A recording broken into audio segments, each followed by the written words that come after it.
اخويا في الله، النهارده معاك عرض الاسود، والحق قبل ما تقول يا ريت الزمن يعود، جايب لك ما شاء الله تبارك الله البان ستيل اللي حجمها بيوصل لحد نص جسم البني ادم. بص كده يا اخويا ما شاء الله تبارك الله، بص الضخامه.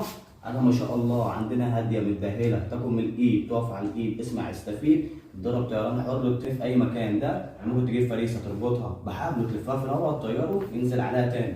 بتجرب كمان انك ممكن تصطاد بيه عجبان الستيل. افضل انواع العجبان اللي حابب يخش حوار تربيه العجبان اخواتنا المبتدئين. العجبان دي نفس الفصيله اللي بيربيها الفنان اخونا الزميل في الهوايه الاستاذ رامز امير. ما شاء الله تبارك الله عندنا اهو يكفي كل الجماهير، حاجه ما شاء الله تبارك الله. عندها قدره على التدريب على الطيران الحر، تروح وتيجي وتطير ما شاء الله تبارك الله. وعندنا عروض يا جميل بمناسبه السنه الجديده، سنه يجعلها علينا خير كلنا بامر الله سعيده. عروض ما شاء الله تبارك الله، عروض منار عشان الكل يربي، واحنا شغلنا دمار الدمار. بص كده